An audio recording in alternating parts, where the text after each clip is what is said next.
It's okay. You could admit it. You're worried the top's already in. $124,000 Bitcoin, that was the peak. And instead of selling, you doubled down, you bought more.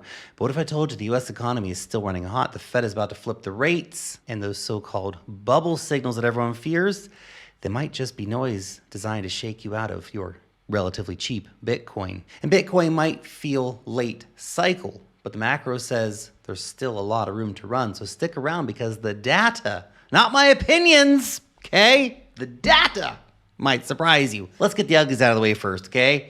Yes, the recent dumps are scary, okay? Every time Bitcoin goes down a few percent, everybody loses their minds. Bitcoin slid from 124K to under 110K, got to 107 or something like that. Even big tech giants like Nvidia are selling off. Must be the end of times, of course, but here's the deal. Bitcoin weakness in August and September is not new. They're historically the worst months in markets more broadly, not just for Bitcoin. We nickname it Rectember for a reason. As for Nvidia, the stock dipped because the data center revenue came in at $41.1 billion, just shy of the $41.3 billion consensus. I know what you're thinking, it's a rounding error, but anyway. Sounds bad until you realize the total company revenue hit a record of $46.7 billion, up 56% year over year. In other words, overall earnings smashed expectations, and that tiny $200 million miss sparked more panic than was necessary. Markets still are suffering from a lot of PTSD, apparently. To me, it looks like an overreaction more than real weakness. In fact, if we zoom out some more, the U.S. economy is nowhere near a recession. We're not even talking about the big R word anymore, okay? We had a negative quarter of growth in the first quarter of 2025, but the second quarter gave us an annual rate increase of 3.3%. That is a booming U.S. economy, baby.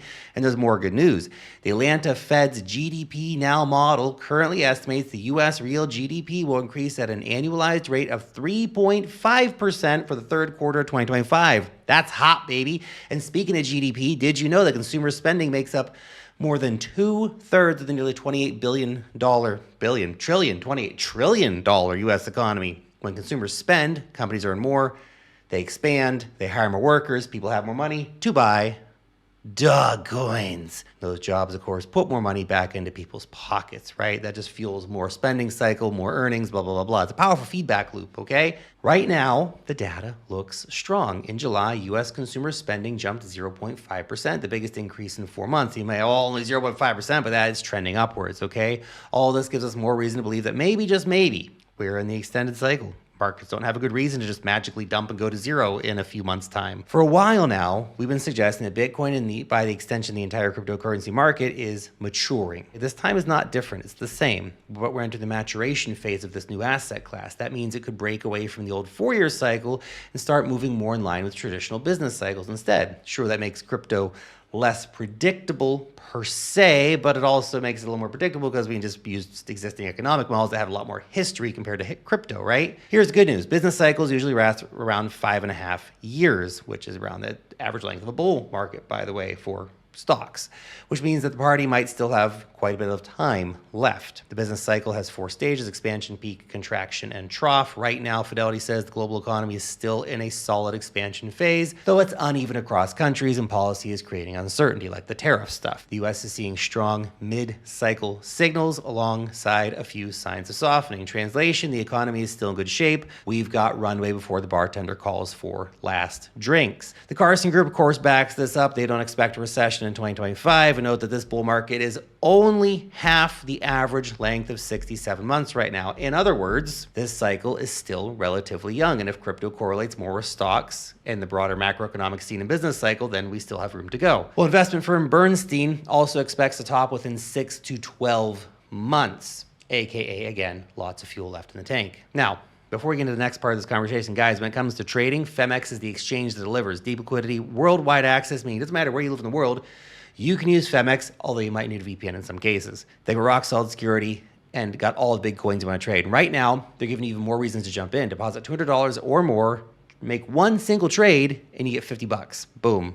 Nice, right? On top of that, there's up to $800 in trading rewards waiting for you, plus a 1 Solana bonus on top of that $800 trading reward. And they're also giving 5 different traders 1 Solana each this month. In order to get in to win that cash and Solana, you need to use the link down below to get your account started, okay? So if you're serious about crypto, now's the time to make the move. Go check it out. All this kind of supports the idea that the peak is going to come in 2026 or maybe even later. So why 2026? Well, there's a few compelling theories floating around. For example, Real Vision CEO Raoul Pal says this is based on the global liquidity. The M2, right? In a nutshell, money supply is going to go up, but that money supply is going to stop going up at some point in like Q1 or Q2 of next year.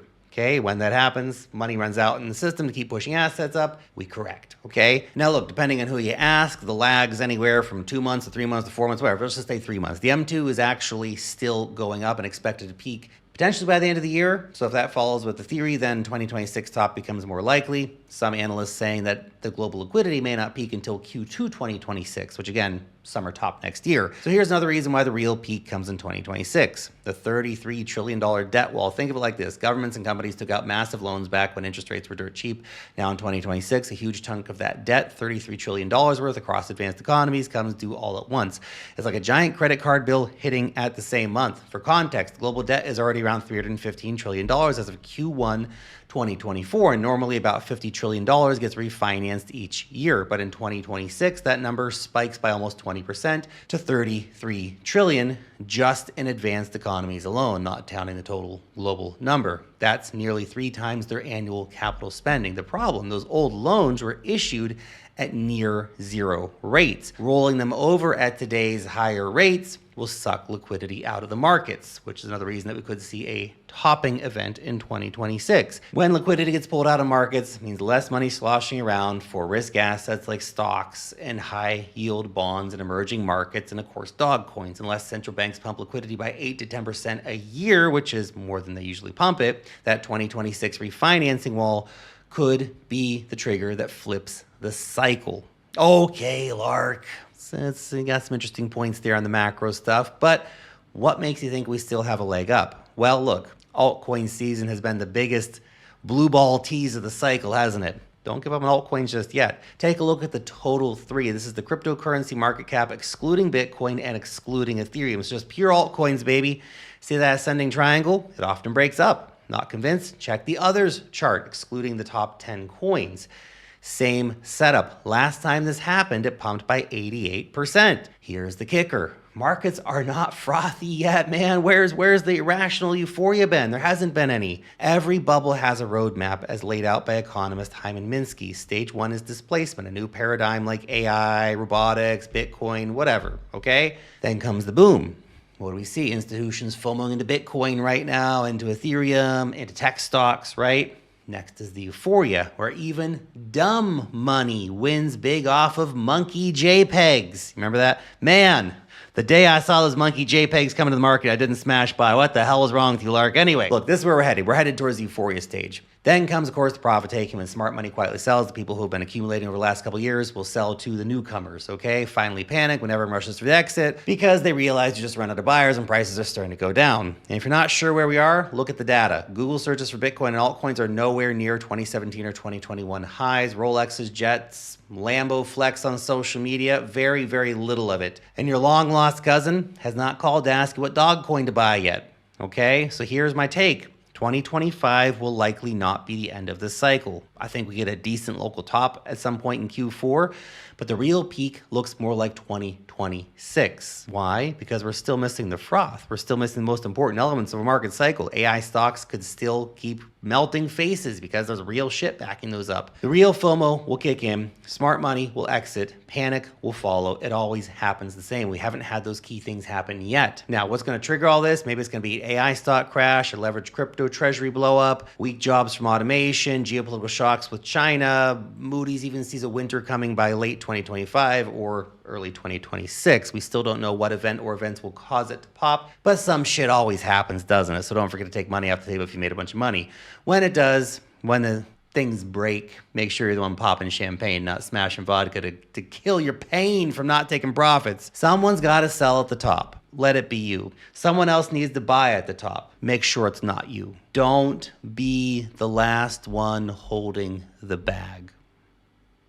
Thanks for watching.